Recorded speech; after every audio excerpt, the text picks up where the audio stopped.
생각하고 이야기하는 다정한 민주주의자들의 팟캐스트 톡톡 철학사이다. 와. 저는 황주부입니다. 반갑습니다. 네, 안녕하세요. 저는 참여연대 아카데미 느티나무에서 일하는 정세용 간사입니다. 반갑습니다. 네, 저는 정치철학자 김만권입니다. 반갑습니다. 오늘 테마 토크 시민에 대해서 본격적으로 이야기를 나눠볼 텐데요. 시민이란 누구일까요? 교과서에서는 시민을 이렇게 얘기합니다. 고대 그리스의 도시국가에 살던 사람으로서 그리스어로 시민은 폴리티스, 그리고 도시는 폴리, 문명은 폴리티스모스라고 합니다. 당시 시민은요, 노예나 여성은 시민이 될 수 없었죠. 그럼 어떤 사람이냐면 전쟁터에 나갈 수 있는 자만이 자유인으로서 권리를 누렸다고 합니다. 근데 여기서 중요한 특징을 보니까요. 도시가 법에 따라 통치됐다라고 하는데 이 법 앞에서 평등한 사람들이야말로 자유로운 사람이다. 어떻게 법 앞에서 평등한 사람 이퀄 자유로운 사람이라는 이야기가 어떻게 가능한가요? 아니, 자유롭지 않은 사람들, 소위 말해서 이게 법 앞에서 동등한 대접을 못 받는 사람들은 어떠한 방식으로건 남들보다 덜 자유로운 사람들이잖아요. 그런 상태에 있는 사람들이 노예이고 그런 상태에 있는 사람들이 여성들이었거든요. 그 당시는 그래서 자유롭다는 말이 평등이란 말과 똑같았어요. 남들과 동등하게 취급받는다. 남들과 동등하게 취급받지 못하는 사람은 자유롭지 않은 사람들이었던 거죠. 그러면 예를 들어서 여자나 노예는 법의 통치를 받지 않았나요? 그 사람들은 일종의 법의 통치를 받았지만 동등한 권리를 갖지 않았죠. 왜 투표권도 없고 시민권도 없고 법이 그 권리들을 주지 않았던 거죠. 기본적으로 전쟁터에 나가는 것도 자격이 있는 사람들만 나갈 수 있었거든요. 그래서 자유인들이 전쟁터에 나가면 자기 노예들을 데리고 나갔는데 노예도 전쟁터에 나갔지만 정말 전쟁터에서 소모품처럼 사용된 것이지 자유를 위해서 싸우는 사람들은 아니었던 거죠. 그래서 기본적으로 전쟁터에 나가서 싸우는 권리조차도 자유를 위해서 방어하는 권리조차도 법 앞에서 동등하게 대접받지 못했던 거죠. 그럼 법에 따라 통치된다라는 것보다는 그 법을 만들 수 있고 거기에 자신의 의사를 표현할 수 있는 사람들이야말로 자유민이고 그래서 그들이 법 앞에서 동등한 개체로서 평등하다라는 의미로 이해하면 될까요? 예, 그래서 사실 이 고대 그리스인들은 자기 체제를 디마크라시라고 불렀던 게 아니라 이소놈이라고 불렀거든요. 그래서 이게 교과서랑 다른데요. 우린 교과서에서 자기 자신들을 이소놈이라고 불렀어요. 이 이소놈이란 말은 뭐냐라고 하면 법 앞에서의 절대 평등 체제인데 이 법 앞에서 절대 평등한 사람들이 되려면 첫 번째 자격이 자유인이었어요. 그러니까 자유와 평등이 따로 가지 않았던 거죠. 그래서 이 시대 때는 우리는 지금 현재 자유평등 이야기하면 자유평등이 서로 조금은 대립하는 것처럼 이야기하지만 그렇죠. 이 고대 아테네의 여기 이 무렵에 있어서는 자유와 평등이 서로 딱 이빨이 맞물려 있어서 오로지 자유로운 자만이 평등한 자들이고 평등한 자들만이 자유로운 자들이었죠. 아무튼 철학사회라서 이제 아니 그리고 더 중요했던 게 사실 여기 아까 어원도 설명하셨잖아요.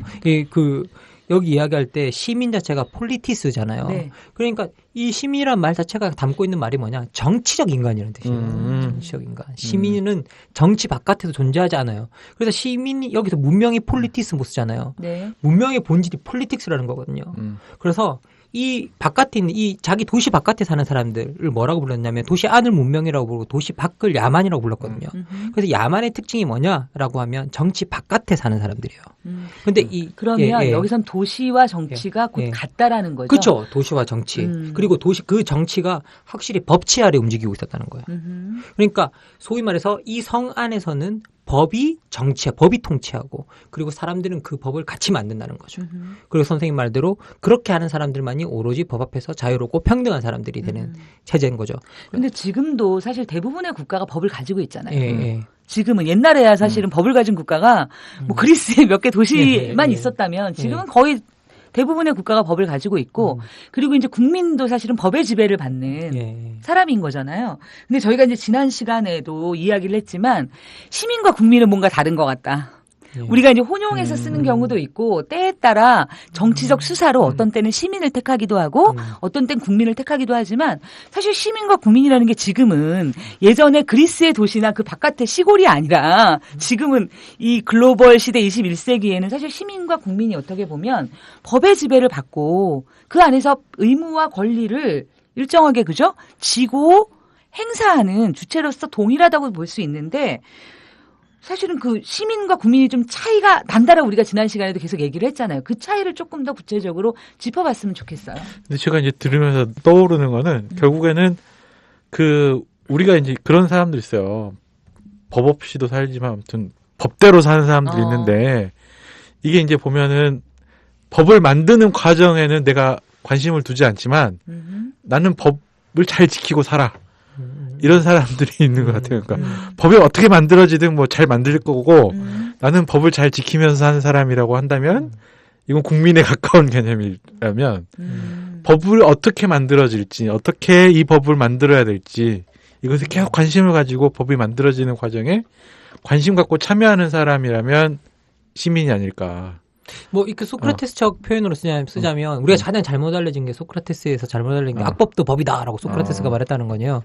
사실 이게 소크라테스의 변명에서 이야기하는 핵심적인 내용 그리고 크리톤이라는 데 보면 확고하게 다른 게 뭐라고 이야기하냐면 그게 국가가 시킨 대로 하는 게 한 방법이고 두 번째 방법은 뭐냐면 도시의 사람들이 잘못된 법 아래 살아가고 있으니까 그것이 잘못됐다고 마지막까지 설득하는 게 한 방법인데 자기는 두 번째 걸 한다는 거거든요. 악법도 법이다라는 게 아니에요. 그래서 제가 봤을 때 악법도 법이다고 받아들이는 사람은 국민에 대한 가능성이 있고 이 소크라테스처럼 그것이 아니라면 마지막까지 사람들을 설득해서 그걸 바꾸려고 하는 사람들이 시민에 가까운 건 아닌가라는 좀 생각이 좀 듭니다. 그냥 간단하게 정해요. 그러니까 이제 뭐 다른 이야기에서 들으셨겠지만 선생님이 말씀하신 다시 제 기억을 더듬어 보면 소크라테스한테 여기 아테네가 명령한 것이 철학하는 삶을 그만두어라. 예, 이것이 이제 일종의 명령이었던 거지. 예. 너에게 사형을 언도한다 이게 그렇죠. 이게 아니었고 철학하는 삶을 계속 살면 널 죽일 거야 이거잖아요. 그렇죠. 악법도 법이고 뭐 도시의 잘못된 명령도 명령이라면 받아들여야 되는데 소크라테스가 단호히 거절한단 말이에요. 자기는 그렇게 살 수 없다라고 단호히 거절하고 나중에 악법도 법이라서 그럼 사형을 받아 마셨다.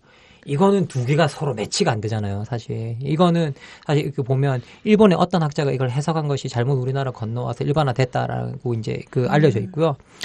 저도 서양에 가서 수업 들었을 때 전 그 사실을 모른 채 악법도 법이라고 이야기를 하고 있는 거다 그랬더니 저희 교수님께서 눈빛을 바짝바짝해서 어디서? 어디서? 라고 물어보시더라고요. 그래서 그런데 그 이야기를 듣고 되게 흥미로운 해석이라고 막 그러시더니 구절을 보여주시더라고요. 아니 네가 이걸 읽어놓고 그 구절을 못 봤다는 게 되게 신기한데 여기 보라고 이 구절에 여기 소크라테스가 제시한 두 가지 옵션이 나오지 않냐고. 근데 첫 번째 옵션을 가는 게 아니라 악법도 법이라서 지키는 게 아니라 두 번째 옵션인 도시의 사람들이 부정의한 삶을 살고 있기 때문에 그 부정의한 상태를 나는 마지막까지 도시에 남아서 설득하겠다라는 그 길을 가고 있는 거다. 근데 사실은 그럼 국민은 국가의 명령을 받는 사람이고 시민은 그것이 옳지 않다면 저항하고 거부할 권리를 가진 사람이라고 했는데 실제 헌법에 보면 그러니까 국민이 국가의 부당한 명령 혹은 부당한 공권력의 행사를 거부할 권리가 있잖아요. 제가 알기로 미국 헌법에 그런 조항이 나와 있는 걸로 알고 있거든요. 그렇다면 거기서는 국민에게도 그 권리가 보장된 거잖아요. 아니 그 미국 헌법에는 공식적으로 뭐 그렇게 대놓고 이런 건 아니라고 저는 알고 있는데 미국 헌법에는 그 10개의 개인들을 침해할 수 없는 권리 장전 조항이 있거든요. 네. 그게 이제 그렇게 해석될 수 있어요. 선생님 말씀하신 대로 완전 해석이 될 수 있는데 그 10개 권리 장전 조항이 침해했을 때 당연히 거기에 반대할 의사를 저항권이 있죠. 그런데 여기서 중요한 부분은 뭐냐면 사실 그 미국 헌법 말고도 헌법에 들어가면 사실 그 헌법 애국주의라는 개념이 최근에 나왔거든요. 그러니까 소위 말해서 옛날에는 애국을 민족이나 다양한 문화나 뭐 전통이나 이런 것 따라 했는데 이제는 애국이 어디서 생겨나느냐 우리가 민주적인 제도를 공유하고 있다는 사실 자체에서 우리의 애국심이 생겨난다는 거예요. 그러니까 우리가 정말 잘 정비된 민주적인 제도를 같이 누리고 살아가기 때문에 그 정체를 같이 지키려고 하는 데서 이제 애국심이 생겨난다는 거죠. 그래서 그 정체를 침범하는 권력자들이 나오거나 그 민주적 제도를 무너뜨리는 사람이 나올 때 거기에 저항할 수 있는 권리를 쓰여지지는 않았지만 제도적으로 보장하고 있는데 그게 시민 저항권인 거죠. 그건 실제로 존재하고 있고 그래서 미국 헌법뿐만 아니라 모든 제대로 갖추어진 입헌적 민주주의를 하는 국가라면 다 보장돼 있는 권리예요, 사실. 그렇다면 다시 시민과 국민의 차이는 뭔가요? 아니 여기서 이제 제가 역사적으로 말씀드리자면 사실 국민이라는 이 말 자체는 서양에는 정확한 용어가 없어요. 피플이잖아요. 피플. 국민. 예, 국민. 근데 이 피플이 위더 피플. 그렇죠. 위더 피플 할 때 그 피플이에요. 예. 링컨의 피플. 그렇구나. 이게 원래 국민이라는 용어가 없어요. 이게 정말 우리적으로 번역한 용어에 되게 가까운 용어입니다. 이게 어떻게 보면 정식으로는 우리가 피플이라고 부르는데 이 피플은 옛날로 쭉 올라가면 이제 파퓰러스라고 불러왔던 로마 시대 때부터 내려오던 그 존재거든요. 그걸 계속 피플이라고 불러왔는데 예, 사람 그러니까, 아닌가 사람? 그렇죠. 예, 인간? 근데 이 피플이라는 이 존재가 그 정치학에서는 정말 난감한 존재들이거든요. 왜냐하면 이게 한 4-5가지 의미로 쓰여요. 첫 번째는 뭐냐라고 하면 근대 민족 국가가 성립하면서부터 그 민족 국가를 구성하는 사람들을 이르던 말을 피플이라고 썼어요. 그러니까 지금 우리가 생각하는 국민에 가까운 사람. 개념. 그럼 예를 들어서 영국 사람 그러면 English people. 그렇죠. English people. 오케이. 그게 그러니까 우리로 치면 영국 국민인 거죠. 예, 잉글리시 피플 정도가. 그런데 사실 우리가 아는 식의 국민이라는 개념을 가지고 미국 애들한테 너는 미국 국민이니? 그러면 미국 애들이 난 국민은 아닐 텐데라고 분명히 대답할 거예요. 근데 어쨌든 네이션이라는 이 개념, 민족이라는 개념 아래 속해 있는 사람들을 과거에는 지칭해서 국민이라고 불렀거든요. 그러니까 그 지역과 국가에 딸린 사람들이라는 의미라는 그렇죠. 거죠. 예. 그리고 두 번째 피플의 의미가 뭐냐면 사회적으로 소외되어 있던 사람들. 그래서 옛날에는 이걸 커먼 피플이라고 불렀어요. 왜냐하면 왕으로부터 권력을 뺏어오던 사람들이 뺏어올 때 이 권력을 뺏어오던 엘리트들이 피플이라는 용어를 사용하거든요. 그래서 이게 한때 엘리트들의 용어였어요. 그래서 이 엘리트들의 용어가 엘리트들이 자신의 권력을 확장하면서 이 평범한 사람들을 포함시키면 포함시킬수록 권력을 더 많이 얻을 수 있잖아요. 그렇죠. 그러면서 이게 커먼 피플들까지 확장돼 나갔는데 나중에는 이 커먼 피플이라고 부르던 이 사람들, 그러니까 요즘으로 지금 평민 정도 되는 사람들이죠. 이 사람들이 피플이라는 용어를 다시 가져오는 거예요. 민중. 예, 그러니까 요즘으로 치면 우리로 치면은 민중이죠. 예, 우리로 치면 지금 민중의 정도의 그 번역어로 될 수 있는 사람들이 되는 거죠. 그리고 세 번째가 이제 우리가 알고 있는 뭐 인민이라고 많이 번역되는 존재인데요. 이 인민은 국가를 구성하는 단위도 아니에요. 사실 아까 선생님께서 잉글리시 피플이라고는 했지만 우리 코리안 피플 하면 여기서 곤란한 게 뭐냐면 한국 국적을 가진 사람인지 그죠? 아니면 한국 국적을 가지지 않아도 코리안 피플들은 있잖아요. 그렇죠. 그러니까 이게 국적과도 일치하지 않거든요. 그래서 이 피플이라는 개념이 되게 애매모호한 개념인데다가 정확하게 얘기하면 뭐 브라질에 살고 있는 한국 그렇죠. 인 한국인 국적은 브라질이지만 한국의 일종의 핏줄을 가지고 있는 사람들, 코리안 피플 될 수 있고, 뭐 일본에 있는 우리 제일동포들, 뭐 이런 사람들, 뭐 연변에 있는 사람들도 코리안 피플일 수 있고 이렇기 때문에 이 피플이 또 국가의 경계라는 일치를 하지 않아요. 그렇죠. 그러다 보니까 이게 일치하지 않으니까 그 피플들을 동원하면 어떻게 되겠어요? 국가적으로는 되게 피곤한 상황이 되는 거예요. 그래서 이 정치학적으로는 되게 위험한 개념이에요, 이게. 그래서 한때 이 개념을 잘 안 썼다고요. 지금 발칸 반도에서 일어나는 모든 전쟁들이 피플을 동원하면서 일어나는 거거든요. 그래서 이 피플들을 웬만하면 잘 안 써요. 그리고 또 하나 자유주의자들이 이 피플을 뭐로 쓰느냐? 인류를 의미하는 의미로 쓴단 말이에요. 진짜 모든 사람. 예, 모든 사람. 선생님께서 일부에서 이제 말씀하셨을 때 우리 현재 우리 그 헌법을 모든 사람들이 권리를 갖는다라고 규정해야 된다라고 하는데 이게 사실 코스모폴리탄이라고 부르는 자유주의자들이 주장하는 내용이란 말이에요. 그 사람들에 따르면 이 피플은 또 인류예요. 인류. 그러니까 이게 너무나 다양한 의미로 쓰이고 있어요. 그런데 시민이 뭐가 차이 나냐라고 묻는다고 한다면 제가 봤을 때는 이 국민이라는 말은 근대가 탄생할 때 민족 국가와 같이 나온 거거든요. 그래서 여러분들이 영어 표현으로 잘 알고 있는 내셔널리티라고 부르는 그 단어. 그래서 그 네이션에 속해 있는 사람들을 지칭하는 말이었다 그런다면 그게 그 단위가 왜 필요했었냐면 이 시기가 근대 국가가 만들어진 시기가 서양에서는 산업화 시기랑 일치를 했거든요. 그런데 이 산업화가 시장이랑 같이 탄생했잖아요. 그런데 시장의 개인들은 전부 다 자기 이윤만 추구하는 사람들이었잖아요. 이 개인만의 이윤을 추구하는 사람들을 모아서 국부를 만들어냈어야 되기 때문에 흩어진 개인들을 모으는 개념으로 이 네이션이라는 개념이 엄청나게 강조됐었어요. 그래서 산업화와 항상 이 민족이라는 말, 이 국민이라는 말이 같이 갔단 말이에요. 우리나라의 경험도 정확하게 일치를 합니다. 그렇죠. 박정희 시대 때. 네, 그러네요. 정확하죠. 예, 사실입니다. 그렇게 갔고 그 이후에 서양에서 1950년대 이후에 이 산업화 프로젝트가 끝난단 말이죠. 그러면서 서양에서 이제 민주화가 시작되는데 이 민주화가 시작됐을 때 되게 난감했던 게 뭐냐라고 하면 이제 민주화가 시작되니까 개인들이 막 정말 활발하게 튀어나오기 시작하고 이 개인들이 자기 이익을 찾아가니까 그러면서 1960년대가 서양이 경험했던 게 68 운동 이런 걸 통해서 그렇죠. 가족의 해체 이런 걸 다 경험하잖아요. 그러면서 개인이지만 공동체를 모을 수 있는 존재들이 되게 필요해졌던 거죠. 그래서 1950년대 이후에 서양에서 정말 열심히 개인이지만 공동체에서의 유대감을 가질 수 있는 존재를 찾아 헤맸는데 그게 2500년 전에 아테네에 있었던 거예요.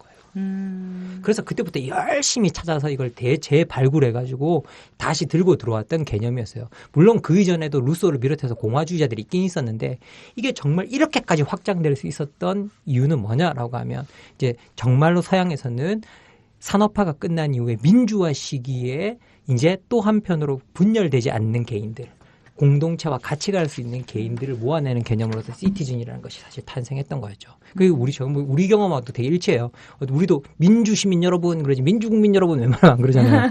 이게 우연하게 이 표현들이 다 일치하고 있어요. 실제로 역사적으로. 근데 조금 다른 거는 예를 들어서 거기서는 어떻게 보면 개인의 권리를 주장하지만 공동체 안에서 그것을 함께 방향을 만들어 나가는 사람들을 요구했던 게 어떻게 보면 국가와 사회의 과제였던 것 같아요. 근데 우리의 경험을 보면 사실 그거는 어떻게 보면 개개별의 시민들이나 우리가 흔히 표현했던 민중들이 시민을 오히려 요구했다. 그러니까 예를 들어서 서양 같은 경우는 국가나 사회가 그걸 요구했다면 우리는 시민 스스로가 사실 그거를 스스로를 불러냈다라고 보는 게 더 맞지 않을까요? 아닌가요?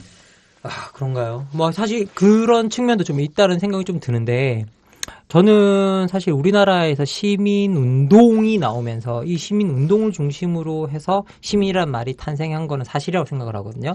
근데 그 이전에 우리가 이 앞을 돌이켜보면 제가 이 시민이라는 말을 생각해 볼 때 조금 난감한 지점은 뭐냐면 우리가 얼마나 이 개념 자체를 자각하고 불러들였는가는 좀 잘 모르겠어요. 정말 이 시민이라는 것들이 서양에서는 우리가 시민권이라고 부르잖아요. 네. 사실 되게 재밌는 건 우리 모든 국민들은 권리를 갖는다고 규정하고 있지만 이게 영어 표현으로 시티즌십이란 말이에요. 그래서 시티즌십에 이 권리 형태로 들어간다는 건데 이 시티즌이라는 말은 정치적 인간으로서 권리의 주체라는 의미거든요. 시티즌십은 국적을 뜻하는 말도 돼요. 또 시티즌십이 너 어느 나라에 미국 시민권자. 시민권자. 네. 시티즌십이라고 부르잖아요. 그래서 그 국적 자체가 권리를 보장해 준다는 뜻이거든요. 그래서 이 시티즌십이란 말이 되게 서양에서는 민주주의와 권리주의와 되게 연결이 되어 있는 말이에요. 근데 내셔널리티라는 이 말 자체는 아니요. 그냥 속해 있는 거예요. 어디에 속해 있고 그 국가의 구성원일 뿐이고 따라가도 되는 그런 존재거든요. 그런데 우리가 이 두 번째 상황에 시티즌십이라는 이 개념을 자각하고 시티즌을 불러왔느냐는 아직까지는 잘 모르겠어요. 그래서 그 부분에 대해서는 어떻게 생각하세요? 이제 우리 시민사회 운동에서 그러니까 어떻게 생각하세요? 완전 궁금한데요. 네. 어려운 질문인데요. 말씀하신 것처럼 그 개념을 불러온 사람들, 이렇게 가져온 사람들의 생각도 있을 수 있겠지만 일반적으로 우리 사회가 지금 이 개념에 대해서 지금처럼 헷갈려하고 있는 것처럼 큰 어떤 그러니까 개념에 대한 전체적인 이해를 갖고 있지는 좀 않았지 않나 이런 생각은 드는데 오히려 우리는 뭔가 우리가 활동을 진전해 나가면서 시민의 개념을 자각해 나갔던 케이스가 아닌가라는 좀 생각이 들 때가 있거든요. 왜냐하면 저희도 시민이란 말을 쓸 때 이렇게까지 정치적인 개념인지를 저도 모르고 썼었어요. 처음에는. 그런데 공부를 해보면 해볼수록 이 시민이라는 단어에 담긴 말 자체가 정말 놀라운 뜻인 게 정치적 인간만이 시민이 되거든요. 아까도 말씀드렸지만 그리스 어원 자체가 그렇잖아요. 문명 자체가 폴리티스보스예요. 사실 이게 되게 정치에 관심 없는 분들은 되게 이 소리를 들으면 되게 기분 나쁘시겠지만 그 정치 밖에 사는 사람들을 고대 그리스인들은 야만인들이라고 불렀단 말이에요. 그러니까 우리가 흔히 말할 때 나는 정치에 관심 없어라는 말은 그 고대 그리스의 귀는 어떻게 들리는 말이냐면 나는 야만인이야 이 뜻이에요. 사실 되게 그래서 기본적으로 내셔널리티를 강조하게 될 때, 국민을 강조하게 될 때는 고대 그리스인의 관점에서 볼 때는 야만의 상태에 사는 사람일 수도 있어요. 왜냐하면 법치 아래 살지 않는 사람일 수도 있고 정당한 권리가 주어지지 않은 상태에 사는 사람일 수도 있거든요. 히틀러 같은 사람들 아래 사는 것들. 그 고대 그리스인들이 가장 경멸했던 게 인치예요. 인간이 인간을 지배하는 것들. 그 상태에서는 인간이 자유롭지도 평등하지도 않거든요. 인치의 상태는 뭐냐? 통치하는 자들의 입맛에 맞추기 위해서 살아가잖아요. 그 순간 우리는 인간성을 잃는 거라고 생각했거든요. 그렇기 때문에 이 부분을 이렇게 들여다보면 시민이라는 말 자체는 어떤 거냐라고 하면 내가 휴메니티 속에서 내 인간의 권리를 누리면서 산다라는 뜻이에요. 난 단지 저 사람이 하는 말을 듣는 사람이 아닌 거예요. 말을 그냥 단순히 듣는 사람들 있잖아요. 이거 기분 나쁘시겠지만 고대 그리스인들은 정말 철저한 그게 야만의 상태였어요. 예. 시민 되게 어려울 것 같아. 그러니까 사실 굉장히 그러니까 공동체와 자신에 대해 굉장히 민감해야 하고 그리고 그 민감할 뿐만 아니라 그것을 나의 의견으로 만들어 개진해야 하고 그리고 거기에 따라 책임을 져야 하는 인간이 시민인 거잖아요. 그래서 사실은 굉장히 많이 훈련되기도 해야 하고 그리고 공공의 장에 또 나서야 하고 이 많은 것들이 요구되는 너무 어려운데요? 그리고 이제 어려운데 아까 제가 이제 그 개념에 관해서 아까 말씀하실 때 다시 이제 다른 질문으로 좀 넘어가자면 뭐가 있냐면 그 시민이라고 했을 때는 우리 사회의 90년대적인 생각일 수 있지만 중산층하고 좀 동일시하는 경향도 조금 있었던 것 같아요. 그러니까 그래도 아니 엘리트까지는 아니더라도 그래도 이제 우리 사회가 삶의 여유가 있는 사람들. 80년대를 이제 3조 호황을 거치고 이제 뭐 세계화 이렇게 OECD 가입하고 이러는 뭐 국면 속에서 중산층들 그러니까 뭔가 이렇게 자기 이익이 아니라 공공의 이익에 관심을 돌릴 수 있을 만큼의 어떤 생활 수준이나 여유가 있는 사람들이 좀 더 뭐랄까 국가 혹은 공동체나 이건 지역 공동체 일에 관심을 갖는 차원에서의 이렇게 약간 중산층으로서 시민을 본 개념이 있고 거기에 이제 반해서 이제 또 비판 중에 하나는 시민과 부르주아를 동일시하면서 약간 이제 그 민중 계급 이런 것들이 여전히 우리 사회에서 중요하다. 이런 문제 제기를 하는 어떤 그런 흐름들이 있었던 것 같은데, 그러니까 또 다시 말하면 시민과 민중 이 개념은 또 어떻게 또 구분해서 또 이해하고 설명할 수 있을지. 과거에는 사실 이게 서양에서 피플이라는 단어를 제가 설명하면서 말씀드렸는데, 그 서양에서는 사회적으로 소외되어 있는 계층들을 이제 많이 이제 이 민중이라고 불렀는데, 지금 흔히 말하는 대중영합주의가 이야기하는 거 있잖아요. 원래 이게 우리의 권리였는데 엘리트들이 다 뺏어갔다. 포퓰리즘? 포퓰리즘 이야기할 때, 그 우리의 권리를 되찾아오자라고 할 때 호소하는 대상들이 서양에서는 우리 입장에서 보면 민중에 되게 가까운 사람들이에요. 그리고 그런 사람들이 동의하고 지금 그 트럼프들이래요. 많이 있죠, 세계적으로. 트럼프가 동원하고 있는 그런 사람들이 어떻게 보면 또 민중에 되게 가까운 사람들이거든요. 그런데 그렇게 하면 민중의 속성 자체를 되게 나쁘게 규정하는 것이 되기 때문에 이렇게 규정은 하고 싶지는 않은데요. 기본적으로 저는 민중은 소외된 상태에 있는 사람들이기 때문에 또 변화의 가능성 자체를 가장 크게 지고 있는 사람들이라고 생각해요.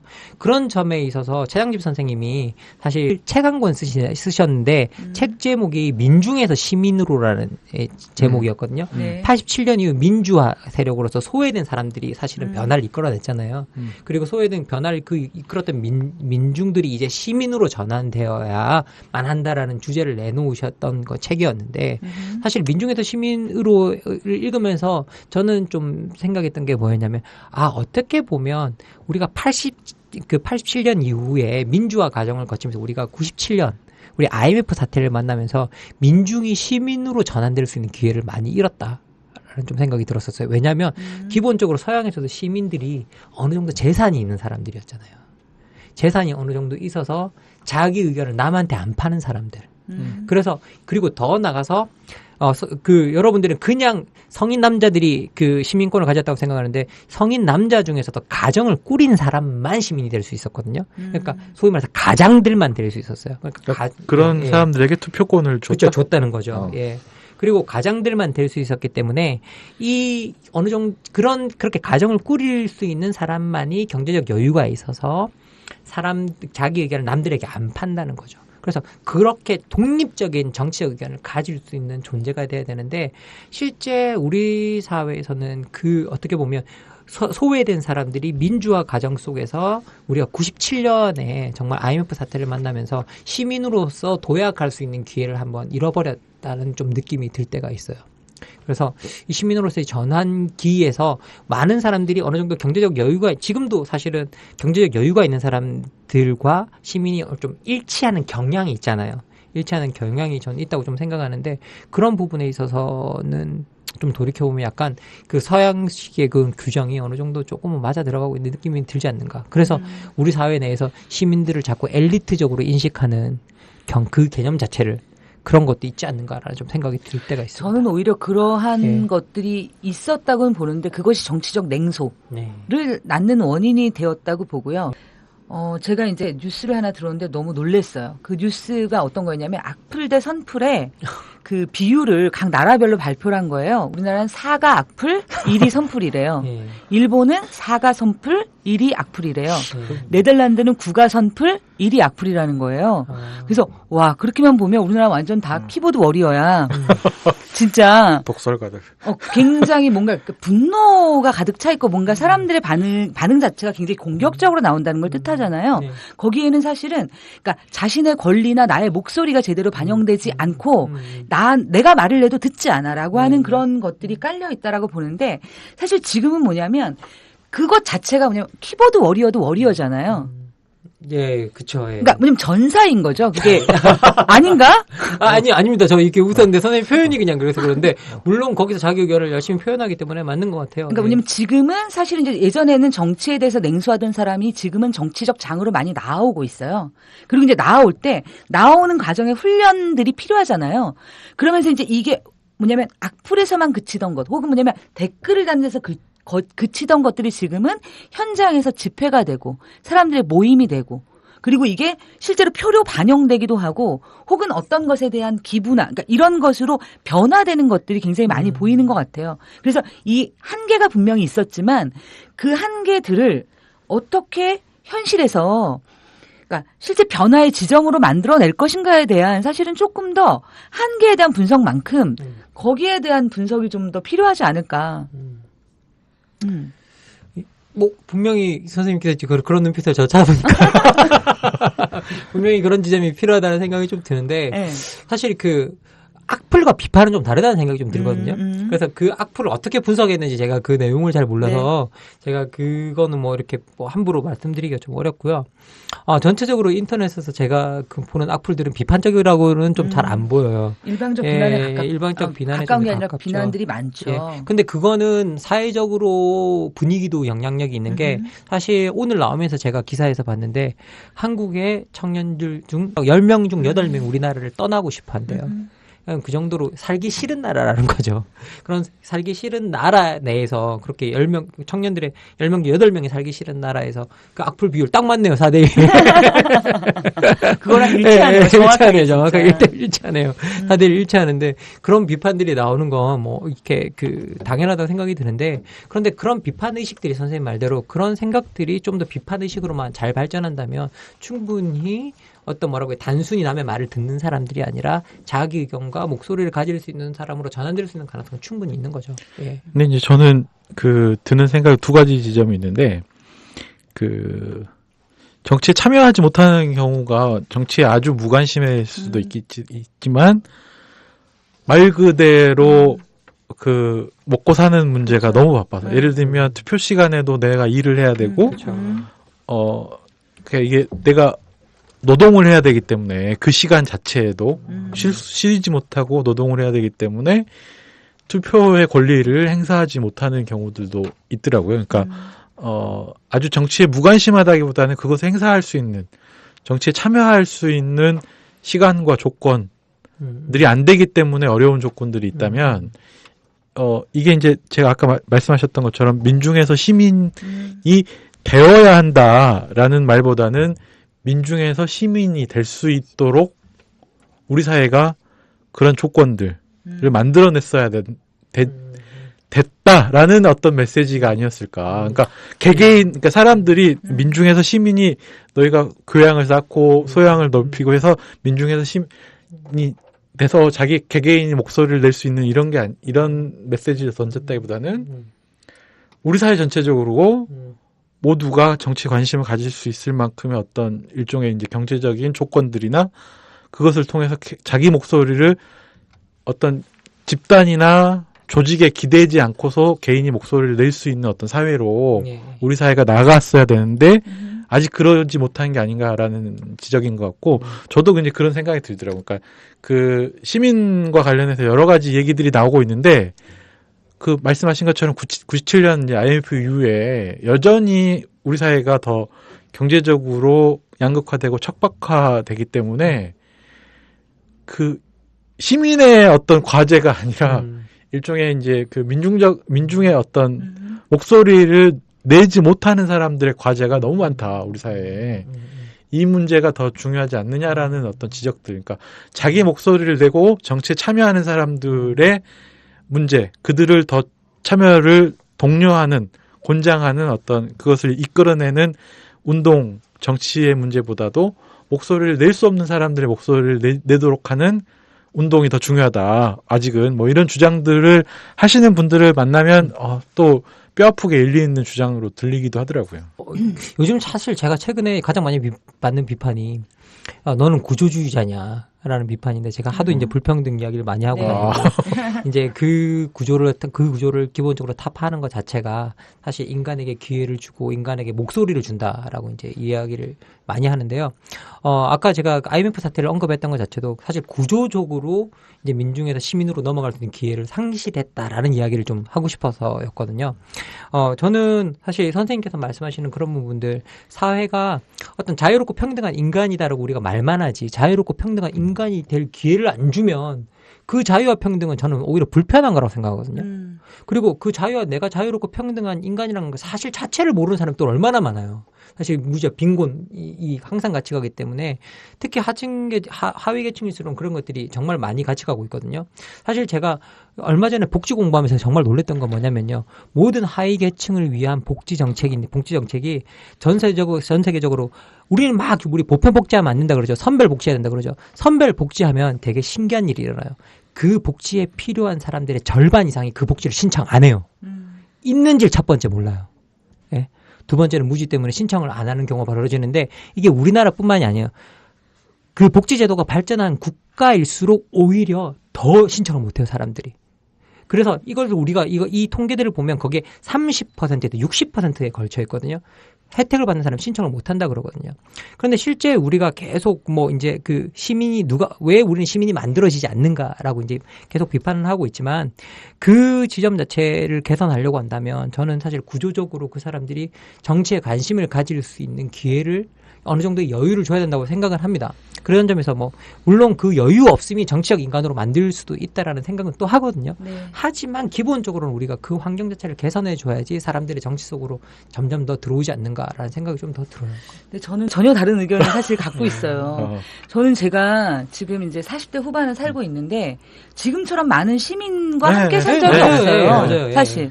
예전에는 굉장히 내가 저 스스로는 내가 운동권이긴 했지만 그게 무슨 운동가였던 것은 아니고 사실 그냥 시민이었던 것 같아요, 그 당시에. 근데 좀 외롭다고 느꼈던 거예요, 20대 때는. 시민이, 나랑 같이 소통할 수 있는 시민이 많지 않다. 근데 지금은 친구들을 만나건 거리에 나가건 나랑 같이 소통할 수 있는 시민들이 굉장히 많아요. 그리고 그 층도 예전에는 같은 학생이거나 예를 들어서 다른, 그러니까 똑같은 중학교를 나왔지만 서로 다른 길을 걷고 있는 친구와 공유할 수 있는 이야기가, 그것도 정치적 이야기가 많지 않았어요. 근데 지금은 서로 다른 배경을 가지고 있는 사람들과도 정치적 이야기를 공유하고 나눌 수 있어요, 사실은. 그런 면에서 예를 들어서 그 시민이라고 하는 것에 대해서 그러니까 어떤 부분을 지적하시는 줄은 알겠는데 예를 들어서 우리 사회가 민중에서 시민으로 오지 못했다라고 하는 그렇게 말씀하신다면 그건 좀 동의하기가 어려운 것 같아요, 저는. 아니, 못했다라기보다는 그 장애물들이 또 여전히 존재한다. 그럼에도 불구하고 또 시대가 진전되고 있기 때문에 또 많은 시민들이 아까 우리가 그 얘기를 나눴던 것처럼 또 개개인으로서 또 조직에 기대지 않고도 충분히 자기 활동 게릴라 시민 이런 식으로 말씀하는 것처럼 또 정치 장애 혹은 참여의 장으로 나서고 있는 건 맞는데 또 한편 측면에서는 여전히 그 장애물들이 또 많이 우리가 제거하지 못한 게 우리 사회의 과제다 이런. 궁금한 거는 예를 들어서 시민적 권리와 싸움과 예를 들어서 생존권적 권리와 싸움이 과연 다른 것인가? 저는 사실은 그렇게 생각이 들지 않아요. 그렇지 않나요? 네. 그러니까 시민적 권리의 가장 기본적인 것이 내가 인간답게 살아갈 권리잖아요. 네. 거기에 1번은 경제인 거고 솔직히 먹고 사는 권리인 실제 거고. 시민권에서 사회적 권리라는 이름으로 보장이 돼 있죠. 네. 근데 그걸 오히려 이게 나누는 것 자체가 조금 저는 그게 엘리트주의의 측면에서 나누든 아니면 그 반대편에서 나누든 저는 오히려 그 시각에 좀 동의하기가 어려운 것 같아요. 근데 문제는 뭐냐면 이제 우리가 그 권리를 찾기 위해서 싸울 수 있어야 되잖아요. 네.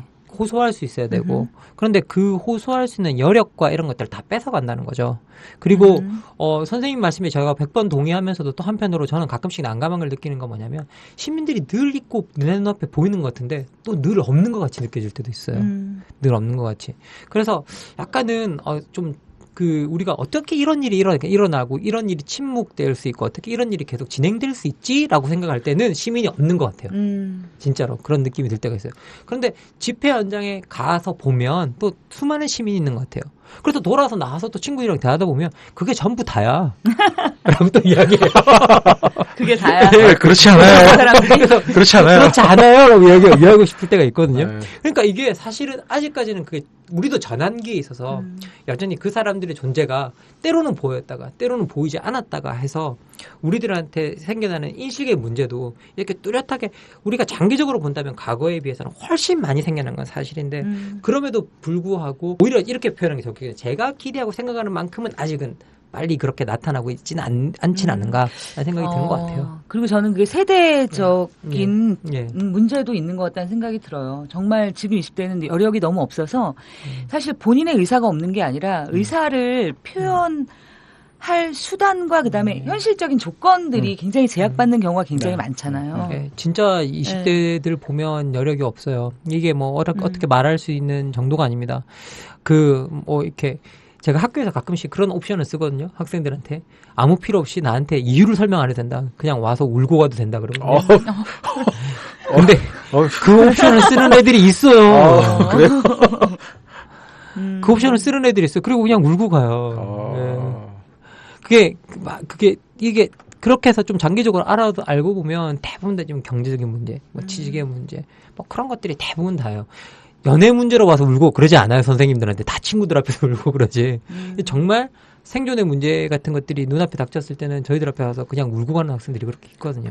근데 지금 이야기를 들으면서 느껴진 게 시민은 개인에게 요구할 수 있는 게 아니다라는 생각이 전 들어요. 오히려 선생님은 개인이니까 진짜 개인만이 시민이 될 수 있고 평등할 수 있다고 했지만 진짜 개인이 되기 위해서는 사회적 뒷받침이 없이 맞아요. 진짜 개인이 탄생할 수 있는가.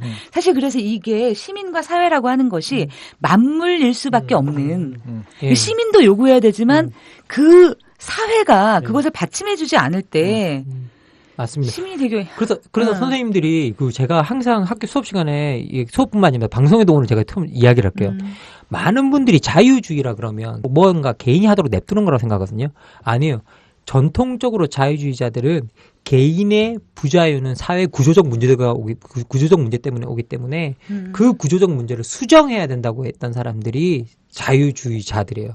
여러분 사전에 살펴보시잖아요. 영어 사전에도 자유주의가 그렇게 정의가 돼 있어요. 영어 사전에도. 제발 자유주의자들이라 그러면 그냥 냅두는 사람이라고 생각 안 했으면 좋겠어요. 인간의 자유가 부자유인 상태는 사회 구조적인 문제이기 때문에 그 구조를 해결하려고 하는 사람들이 자유주의자거든요. 그래서 미국의 대표적인 자유주의가 누구예요? 이제 클린턴, 오바마 이런 사람들이었고 이런 사람들이 다 의료보험 이런 거 진짜 하고 싶어 했던 이유가 바로 그것 때문이었거든요. 그래서 저는 사실 아까 개인의 탄생을 이야기했을 때 이 개인의 탄생은 정말 구조적인 문제에서 구조가 보장해주지 않으면 개인이 탄생할 수가 없어요. 이건 경제적 구조뿐만 아닙니다. 사회적 인식도 되게 중요해요. 문화적으로 우리가 그걸 인정하지 않는 분위기도 사실은 또 있었잖아요. 과거에. 전 학교 다니면서 나라는 표현 91년 내가 이럴 때 넌 왜 우리라는 표현을 쓰지 않니? 라는 선배한테 그런 이야기를 진짜 들어본 적이 있었거든요. 왜 우리라는 표현을 쓰지 않니? 애인도 우리 애인 그때는. 그렇죠. 엄마도 우리 엄마. 이게 다 우리잖아요. 그러니까 이게 좋은 측면도 있지만 사실 그렇게 될 때 내가 묻혀버리고 나의 의견이 묻혀버리는 경우들이 얼마나 많이 생겨나요. 그렇기 때문에 그 개인이 탄생하는 것들 자체는 자기의 목소리가 있고 그 목소리를 하나하나 확인할 수 있기 때문에 되게 좋은 것들이고 그리고 그것들이 공동체의 이익과 부합하기 위해서는 시민들의 탄생이 어느 정도는 있어야 된다라고 생각하거든요. 저는 제가 좀 이때까지 좀 그 부정적으로 이야기하는 측면도 조금 있었지만 시민들이 탄생하고 있는 시기라는 것만큼은 전 분명하다고 생각해요. 그래서 사실 정당 정치나 시민 정치 이야기할 때 정당 정치가 이제 시민 정치와 같이 가야 된다. 늘 같이 그런 이야기를 하고 있는 거고요. 우리나라 민주주의 모델이 전통적으로 정당 정치 모델이거든요. 그렇죠. 시민들을 계속 배제시켜 왔단 말이에요. 그래서 그것이 같이 가야 된다고 계속 이야기하는 것도 시민들이 실제 탄생하고 있지 않으면 그런 이야기를 할 수가 없죠. 그런데 좀 더 많이 적극적으로 뛰어나와서 더 많은 시민들이 탄생했으면 좋겠다라는 생각이 좀 있으면 좋겠다는 바람에 그렇게 이야기를 한 것 같습니다. 그러면 아까 이제 이야기가 나온 김에 그 얘기를 한번 해봤으면 좋겠는데요. 사실 우리가 이제 대의민주주의 정치 체제에서는 시민의 역할이 제한적일 수밖에 없잖아요. 우리가 시민이라고는 이야기하지만 사실 선거에서만 자기 의사를 표현하는 사람은 우리가 여태까지 시민이라고 말했던 그 기준에 의하면 저는 아닌 사람들이라고 볼 수밖에 없잖아요. 근데 그러면 현재 대의 정치가 가진 어떤 한계들 속에서 시민들이 적극적으로 자신의 의사를 어떻게 표현하고 그 한계를 어떻게 뛰어넘을까에 대한 이야기도 한번 꿈꿔볼 수 있지 않을까요? 아니 우리가 이제 그 지난 시리즈를 돌아보면 그 시민 정치의 사례들이라고 해서 저희들이 살펴보기도 했었는데요. 네. 저희들이 미국 같은 경우에서는 무보원 운동이 어떻게 제도권 정치에 영향을 미쳤는가. 실제 대통령 후보들이 나올 때마다 민주당의 주요 후보들은 무보원의 지지를 받아서 이제 대통령 후보로 나서고 있잖아요. 네. 저번 같은 경우에는 오바마였고 이번엔 샌더스였고 샌더스 돌풍의 이면에는 무보원이 이제 시민 조직으로서 지지해준 측면이 되게 강했단 말이죠. 그런 측면에서 보면 시민들이 사실 어떻게 우리가 연계 체제를 맺고 그 시민들이 네트워크를 맺느냐가 상당히 중요하다고 생각하거든요. 우리한테도 그런 시도들은 있는데 아직까지 적극적으로 그런 시도들이 활발하게 움직이지 않고 있는 건 물론 시민들이 들어오는 플랫폼 자체가 아주 뭐라고 해야 될까 좀 빈약한 측면도 있겠지만 두 번째는 아직은 우리 스스로의 시민 의식 자체가 부족한 부분도 있지 않는가라는 생각이 들어요. 그리고 우리가 시민이라는 것들을 너무 크게 생각하는 경우도 좀 있거든요.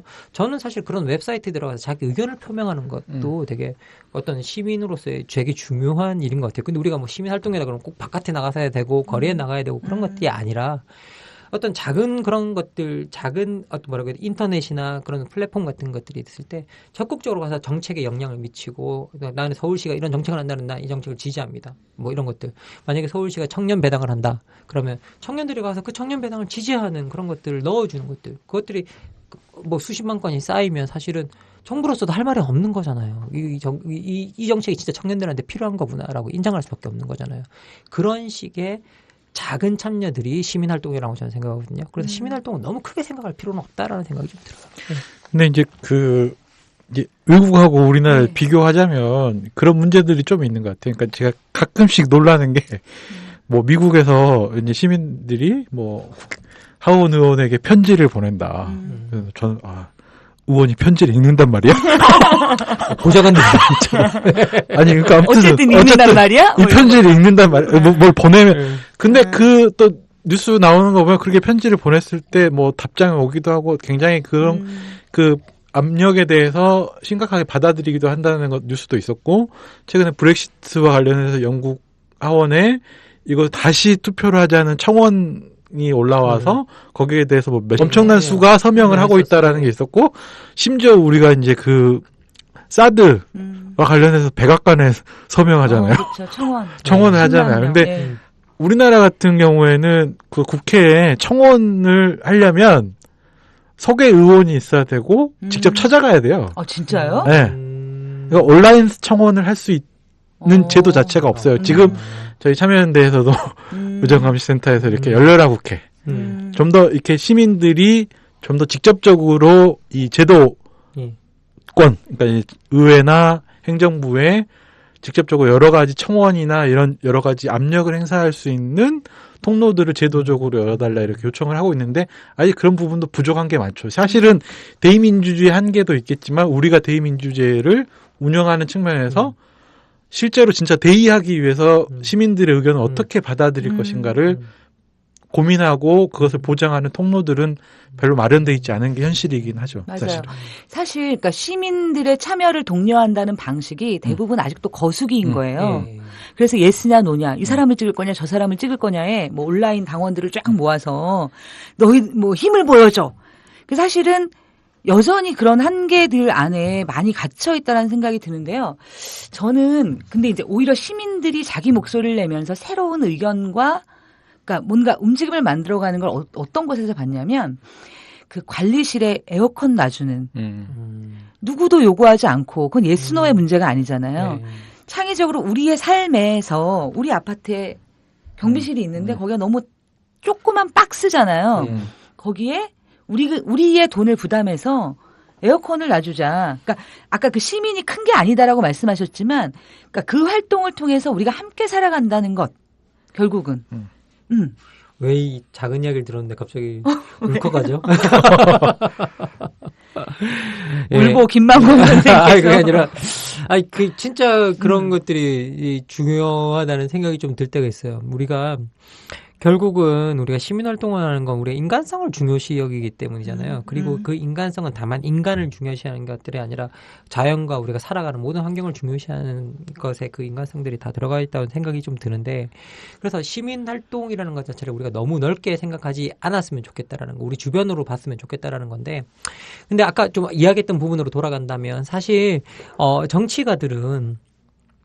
정치가들이 제일 좋아하는 사람이 어떤 사람이냐면요. 정당에 가입해서 당원비만 내는 사람들이에요. 돈만 내는 사람. 실제 의사를 표현하지 않고. 정당에 가입해서 당원비만 내는 사람을 제일 좋아해요. 왜? 자기가 의사결정을 할 수 있는데 자기한테 돈을 대주는 사람들. 그래서 그런 사람들을 제일 좋아하는데, 이게 얼마 전에 제가 이 이야기를 어떤 강의에서 했더니 한 학생이 한 20대 여학생인데요. 자기가 진보정당에 가입이 돼 있대요.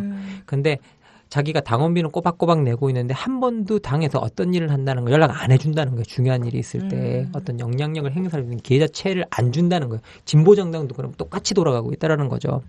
그런 측면에서 보면 그런 것들을 해달라고, 사실은 저는 정당 안에 들어가서 당원비를 내면서 이런 걸 우리한테 연락해달라고 요구하는 사람들도 시민인 것 같거든요. 그래서 그렇게 작게 우리가 할 수 있는 위치에서 우리가 요구할 수 있는 것들을 요구하는 사람들이 될 때 어떤 시민이 되는 거고요. 그리고 더 나가서 정말 저는 시민의 큰 폭넓게 생각해 본다면, 내 옆에 있는 사람들이 시민의 상태가 아닌 삶을 살 때 그 사람이 시민의 상태로 살 수 있도록 적극적으로 돕고 같이 협력하는 사람들, 그런 사람들이 시민이 아닐까라는 생각이 좀 들 때가 있어요. 그런 사람들은, 국민은 전 그건 안 할 수 있다고 생각합니다. 근데 시민은 진짜 그런 일을 하는 사람인 것 같아요. 저희가 오늘은 국민, 시민, 민중이라는 세 가지 개념을 가지고 정리 아닌 정리를 해보았습니다. 우리는 누구로 살고 있을까요? 때로는 민중, 때로는 시민, 때로는 국민으로 살고 있는 것 같기도 합니다. 그런데 내가 어떻게 살고 싶은가? 그리고 무엇을 꿈꾸는가? 사실 거기에 따라 나의 정체성, 그리고 나의 삶의 모습, 그리고 실체적인 나의 삶이 바뀔 수 있다라고 생각합니다. 여러분은 누구로 살고 계십니까? 오늘 이 질문을 우리에게 물어보는 시간이 되었으면 좋겠습니다. 오늘 함께 얘기해 주셔서 너무 감사하고요. 오늘 방송하시면서 못다한 말씀 있다면 한마디씩 듣도록 하겠습니다. 아니, 저는 못다한 얘기는 아니고요. 네. 항상 이렇게 이 녹음을 위해서, 방송을 위해서 이야기를 하다 보면 이야기하는 도중에 또 여러 가지 생각들이 또 떠오르기도 하고 정리가 되기도 하는 것 같더라고요. 그래서 이 방송을 청취하시는 분들도 아마 들으면서 처음에 시민이라는 이 개념에 대해서 여러 가지 또 혼란들이 있으셨을 수 있는데, 그 방송을 다 들으시는 오늘 이 시점에서는 아마 조금 더 여러 가지, 방금 황민영 선생님이 말씀해 주신 대로 여러 가지 좀 고민을 좀 더 해볼 수 있는 기회가 되지 않았을까 싶네요. 그 질문은 아까 선생님께서 이미 해주셨던 것 같아요. 나는 국민인가? 나는 시민인가? 나는 어쩌면 민중인가? 나는 정치적으로 어떤 사람인가를 스스로에게 한번 이 방송을 통해서 스스로 질문해보고 나는 어디에 속하는 사람인가를 한번 규정해보고 그리고 자기뿐만 아니라 자기 주위를 둘러보고 그 사람들은 어떤 상태에서 살고 있는가 그리고 그 사람들과 어떤 일을 할 것인가 한번 생각해보는 시간이 되었으면 좋겠다는 생각이 듭니다. 예. 네, 저도 오늘 방송을 하면서 내가 시민인가를 계속 물어봤었어요. 그런데 내 옆에 시민이 있다라는 생각을 다시 한번 하게 되고요. 그가 있을 때 나도 시민으로서 훨씬 더 조금은 덜 피곤하게 그리고 조금은 더 행복하게 살아갈 수 있지 않을까 그런 생각을 해보게 됩니다. 다음 시간에도요. 우리 사회를 그리고 나를 그리고 나의 삶을 돌아볼 수 있는 주제를 가지고 또 만나 뵙도록 하겠습니다. 다음 시간에 뵙겠습니다. 수고하셨습니다.